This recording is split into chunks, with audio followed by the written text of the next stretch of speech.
Well, all right, today is the day, and here we are back for another episode. Well, in the last episode, you might have remembered we built a little gearbox for Leviathan, and then I had a discussion about AI.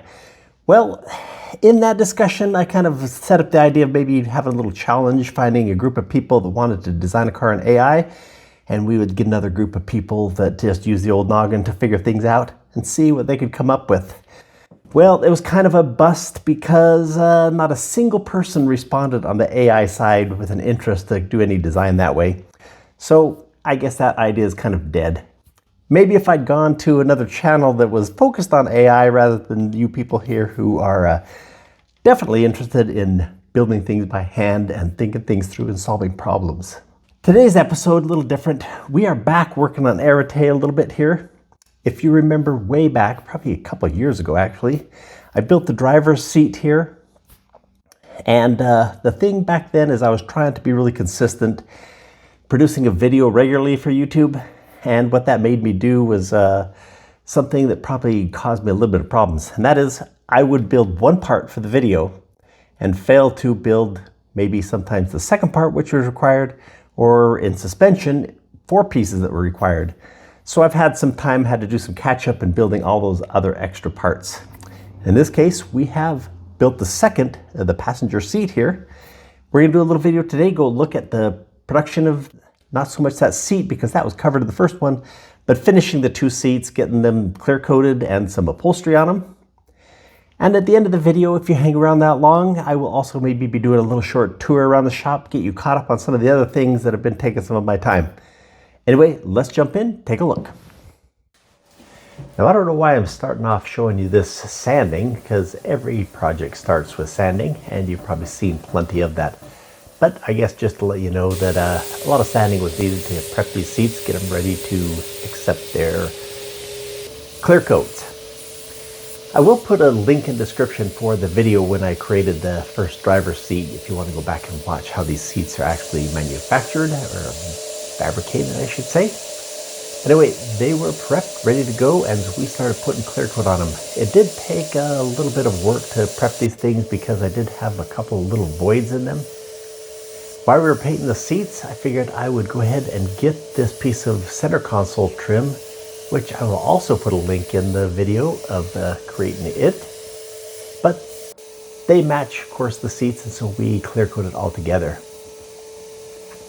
Get them all nice, glossy to show off that chopped strand carbon fiber look. Now this piece of trim also has a tablet as a screen in the middle. And so as part of this whole process, I need to make sure I got that set up so that I could have the way to attach that tablet inside. And you'll see in here these little 3D printed little tabs. 2 at the top here have bolts so that I can take them off and remove the tablet. Once that was ready, it started time to move on to upholstery for the seats. Now in the mold for the seats, we also added some extra fiberglass after we were done to create these cards. This is what they call it in upholstery, like if you have a panel inside of a door that the upholstery all attaches to the card. We also made these 3 separate cards for each seat. You got the one you sit on, one for your back, and a little round one for your headrest.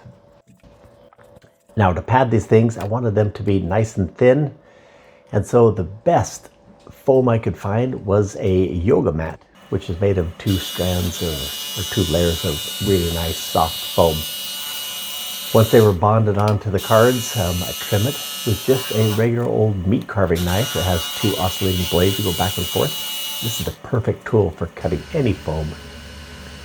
Leather on the headrest, I was going to put the logo on there, so set up the laser to just do a quick pass and put the old Jarvie logo. And then move on to the rest of the bonding of the leather on top of our pad and card.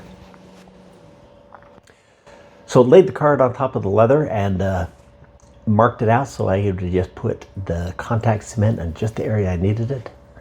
So we're going to do that contact cement on the leather and on the foam pad of the card. And you have to time these things just right.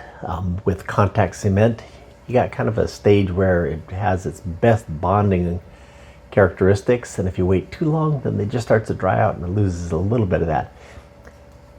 Not too much of a problem here on these large surface areas because you can move fast and get it on, but when we start doing our wrap around the edges, you'll see that I have to just add that contact cement as I go. Push that thing on there. Of course, these have all concave surfaces just so they fit perfectly inside those seats, as those cards were made actually in the mold with the seats were made in, and so they fit perfectly. Now once it's bonded onto the pad itself, time to start doing a wrap. Now this is a little bit easier with this thin layer of foam. If you have a thicker, softer foam, you have to be extremely careful wrapping this leather around because you don't want to compress the foam too much, or that puts a lot of pressure on pulling against that bond of the contact cement. You also want to stretch the leather just a little bit around the edge because we're going to have to do some pleats and cuts on these corners. We don't want that leather stretched so tight that same thing again, it pulls against our bond of that contact cement. Just enough stretch to get the leather to wrap around nicely, give us a nice round curved edge, but not tight enough, as I said, to pull against our bonding joint. Now also, since these cards are going to sit nice and tight flush against the seats, you can't have overlap pleats. Now if you were doing regular upholstery, you could just pull these pleats around and glue them or staple them because they would just be tucked in behind some other piece of upholstery. But as these seats are going to be nice and tight, they need to be cut flat. So all the pleats have to be sliced open and that pleat removed and the wrap continued on.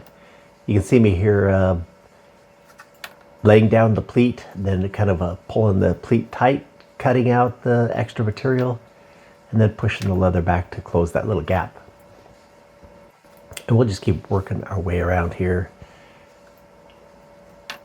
all the corners until we get this card completely covered. And just to make it nice and tidy, I also went around and trimmed all the edges out just to make each corner nice and round.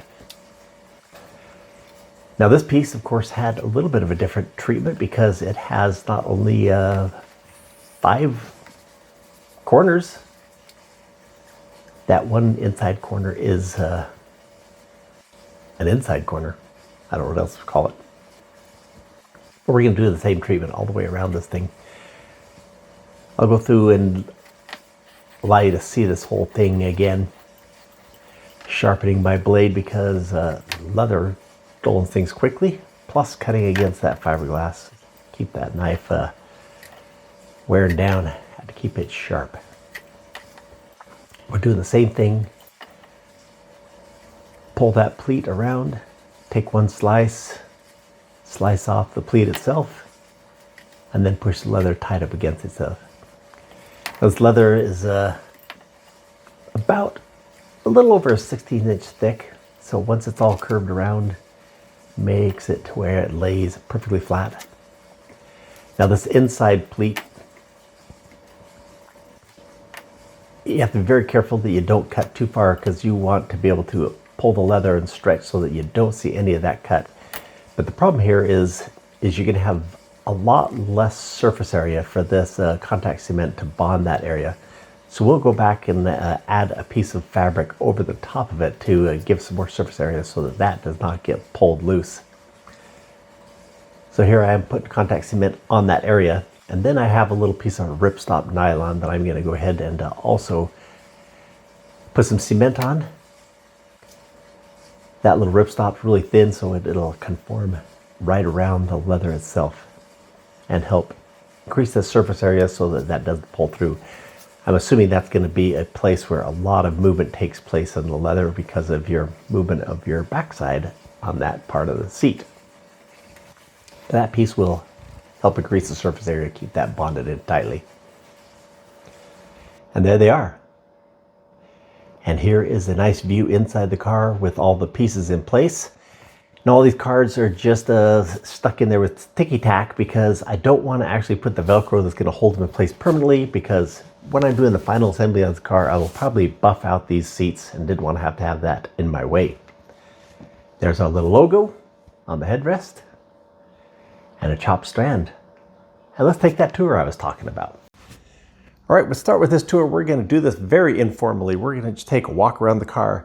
And if you see here, we have the rear end semi-bolted in place. We have got the actual bolts in the system. We're looking right down there. You cannot see them, I guess, because the two surfaces joining, but there are some bolts going into that crash plate there that are kind of holding this in place.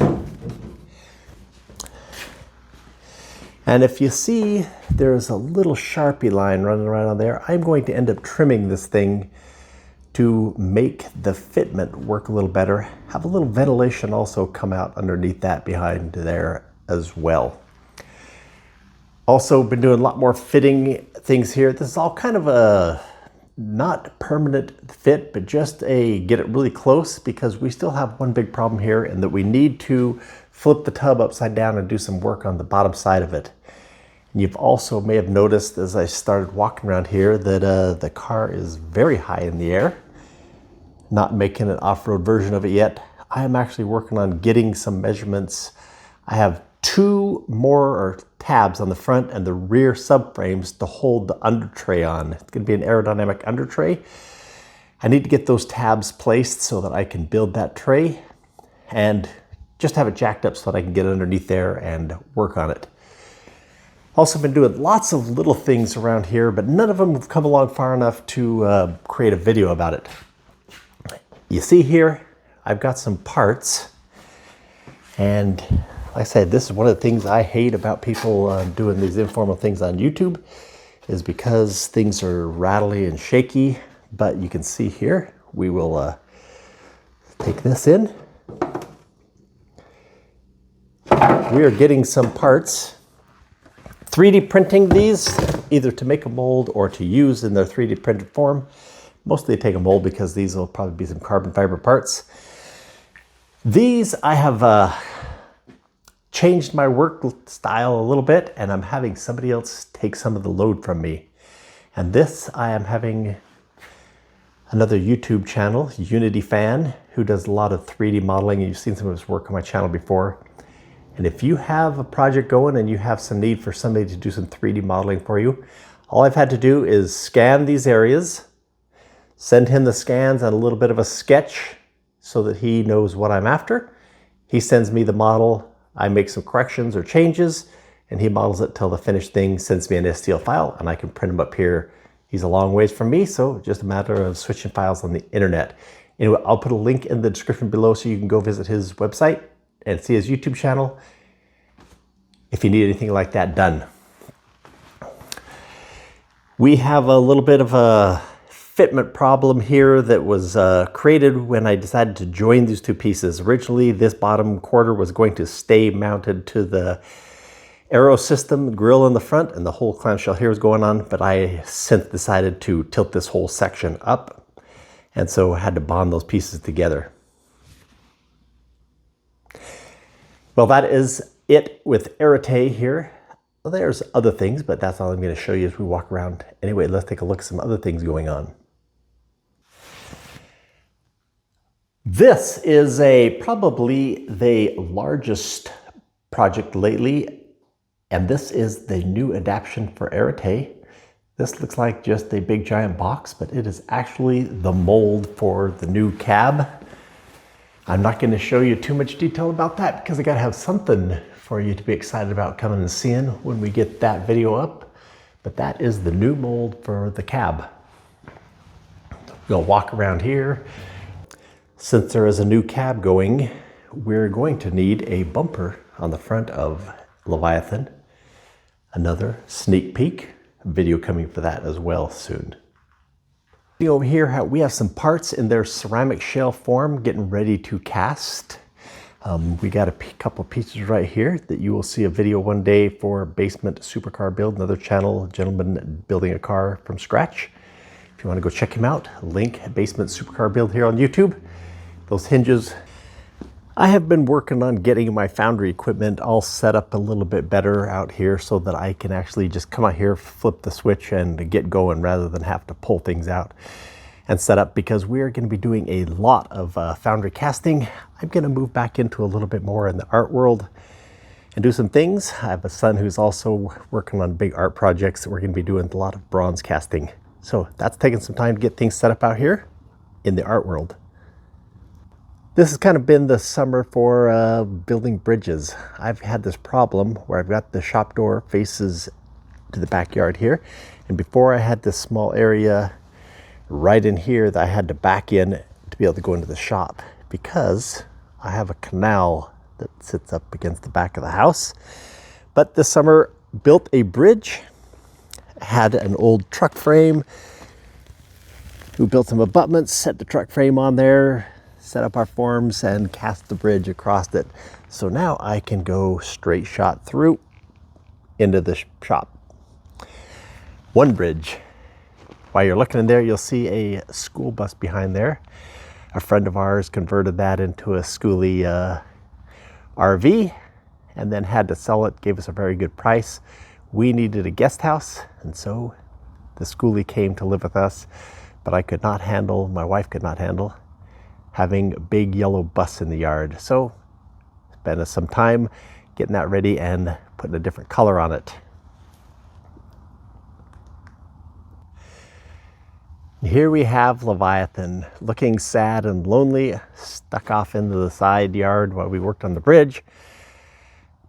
As you notice, the cab is gone, and mentioned earlier, a new cab getting built. So pretty soon that cab will go on and we'll be able to roll it up to that area where the bridge was, get it under some cover, work on it this winter. Now, out of the blue, this project came into my life. I have 2 apartments attached to my home. My mother-in-law lives in one, and my daughter, her family, my daughter works for us in the business. Her and her family live in that one apartment, but my mother-in-law and my daughter are big fanatics, chicken people, and decided they needed a chicken coop. And while it has chickens now, maybe one day I will put some peacocks and some decorative birds in there. Little do they know. This is all in the corner of the backyard, which is in the process. I may have mentioned this in a video previously, that I am building a 2-acre formal garden. It will take me many years to do that, but this is going to be a really brief tour of what will likely become another YouTube channel. This is the Hobbit house in the process. Everything out here is in the process. Basically what we're doing is just building this summer was all the infrastructure, the utilities to operate this thing. If you look in the back, you'll see these little cement vaults scattered around. We trenched and put in power and water to all those vaults so that we can distribute to all the different garden areas. Right now here we're looking, this is the filter system for a pond. I'm going to walk you around the other side and see that pond now. Big project that we've been working on, taking many months. Okay, here we are up on a hill overlooking the pond, and it has got a little water in it already just from a couple of rains. Haven't actually tried to put water in it yet to bring it up, and there you'll see another bridge having done this summer. Like I said, summer of bridges. Anyway, the pond is created back on this side. That's where we were just looking. That is the filter system for the pond. This will be a waterfall on top of the Hobbit house there. Water comes down into the pond under the bridge. Out in this area will be a greenhouse, and you see I've got some shipping containers right there. That shipping container is going to be just a little shop area to work while I fabricate all the panels for the greenhouse.